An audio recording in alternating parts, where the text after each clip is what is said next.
Hi guys, Spartan765 here today. Today I'm doing a video review on a build I did.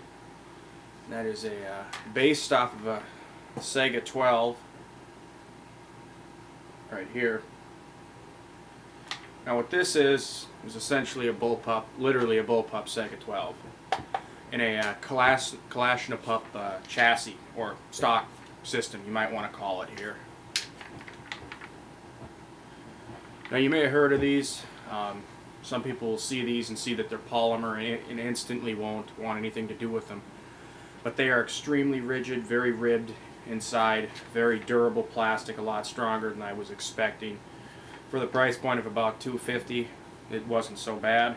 One of the downsides to this particular system is, per the manual, it requires you to lob off your rear tang.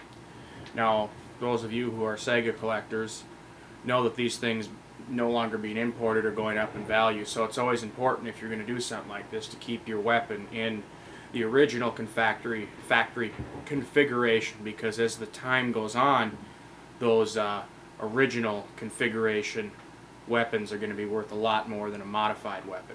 Now, the way this weapon's set up, it can go back to the original import configuration, no problem. One way to get around lobbing off that rear tang is taking a Dremel or a mill or a drill press and put this butt plate in here. This is an addition that I put on. This is just a Remington butt plate. The rear of the tang actually extends out into this butt plate up to about here. So does the little lower tang, the smaller little sheet metal tang. Now, by doing that, you got a butt pad, and Kushnapup does make a butt pad for this, but it requires the tang to be lobbed off as well. So I just modded a Remington 870. I think that came off of either an 870 1100 or something I'd worked on at one point in time. Put it on there, and one thing that I was a little worried about was that tang maybe nicking me in the shoulder. Well, I pushed on it. I mean, it's very sturdy, very rugged. It helps with recoil a lot. And I did throw some 3-inch slugs through this thing, you know, to test it to the fullest, highest pressure I could. You know, because typically when you test something to proof it, you want to put it through more than it's probably ever going to go through. I plan on the highest loads ever really just shooting through this. It's just 2 3/4 double-aught buck. But I want to do those 3-inch slugs just to test the rigidity of the chassis system and everything like that. Oh, make sure, I'm sorry, I should have said, this is an UltiMak rail. You can, they are UltiMak, I think I pronounced that right. They're about $100. It fits in the rear dovetail of the rear sight, and they were all out of the one for the standard Saiga configuration with just the, you know, the front bead, the staked on or threaded front bead. Mine was a staked on, but I'm going to go over the modifications I had to do to put that on. So I ordered the one with the adjustable sight rib. Looking at it, I'm like, okay, well, I could just make a spacer in this little hole here. So instead of just having a hole that you'd screw into the where the front sight was, there's this cutout here for a separate fastener. But I just made a spacer, put it in there, and drilled and tapped and threaded it. You do have to remove the front sight for this rail, but you can return to original configuration. This particular is an 09 Saiga with a staked front sight, and the diameter of the hole in here, it says in the manual that you're probably going to want to use either a 440 metric thread or an 832, which is a US thread. Well, I go ahead and I drilled it out, and the staking was still in there. So I measured it, caliper. Turned out it was literally the same diameter as a number 21 drill bit. So I went and popped the rest of the stake out, and you know, number 21 drill bit. So I instead tapped it with a 1032. Got a 1032 machine screw in there. Now you're only going to get about 3 threads of engagement when you do this, so you don't want to cinch it down. Only to about, you know, 4 inch-pounds. But when you do this, you're going to want to red Loctite this with a generous amount of it, not just to keep the screw tight, but also to help create a seal, so you're not you're not losing gas out of there. And that's what I did. It works good. I mean, this You got to realize though, if you're looking to put this in a standard config Saiga, this is going right over the gas tube. So your sight's going to be out there. It's going to be a scope mount. But with this weapon here, it's literally right there. Nice and perfect. As far as the gas valve on here to get this thing to cycle, all of that, I don't know, call me biased, but I've done a couple of these things and taken them from where they wouldn't cycle field loads, they wouldn't even cycle some high brass, they'd only cycle slugs or 00 buck. People say, oh, get in there and polish the crap out of everything. You know, that doesn't really do a whole lot for you. You got to look at the way the thing functions mechanically.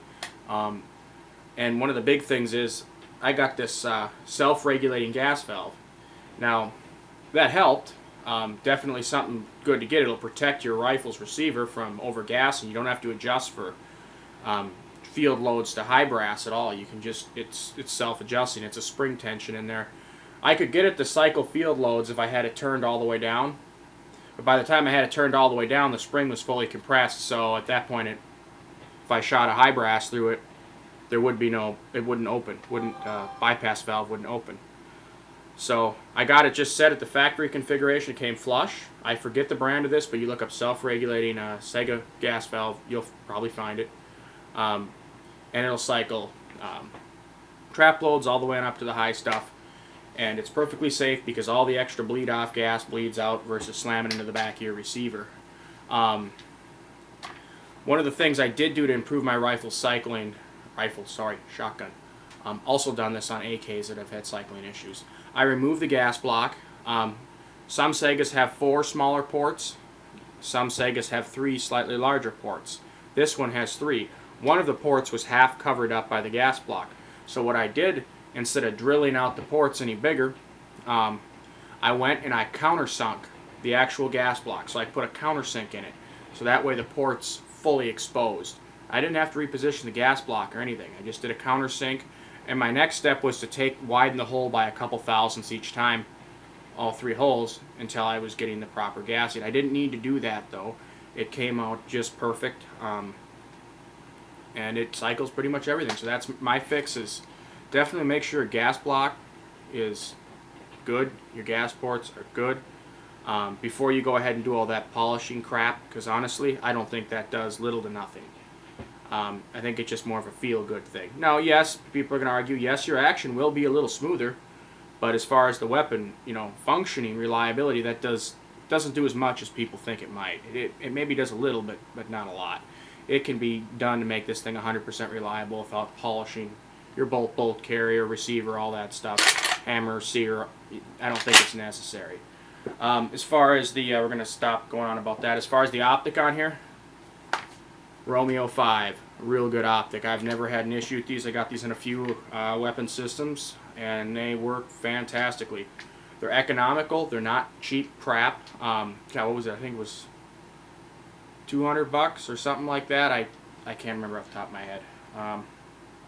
Also, I put the GK01 Molot style brake on this thing.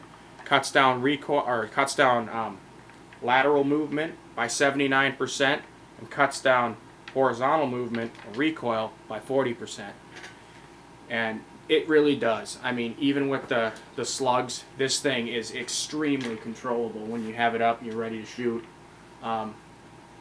I didn't experience any gas because the gas vents out at an angle.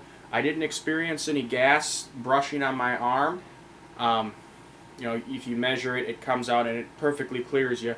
But you see, I've seen some builds where they SBS this thing. Probably wouldn't want to do that on an SBS. I don't know, it might work, but the brake, overall, worth the money. It's fantastic. Great shotgun.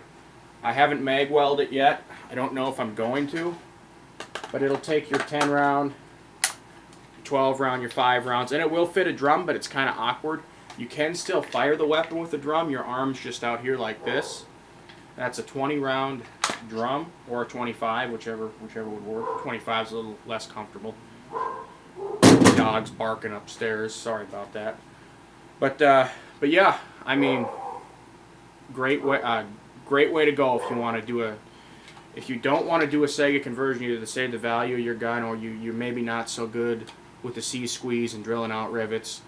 Me personally, I do that in my career field. I work in aircraft maintenance, so that's something I'm comfortable with. But a lot of people aren't comfortable with drilling out rivets and putting new rivets in. And this is a great option for them because you don't have to do that with this kit. The reason it took me so long to do this is I just didn't know what I wanted to do with this gun. And then I finally came across a Kushnapup and decided, hey, what a good way to go. And I couldn't be happier. Any comments, questions, feel free to send me a message. Spartan765 out.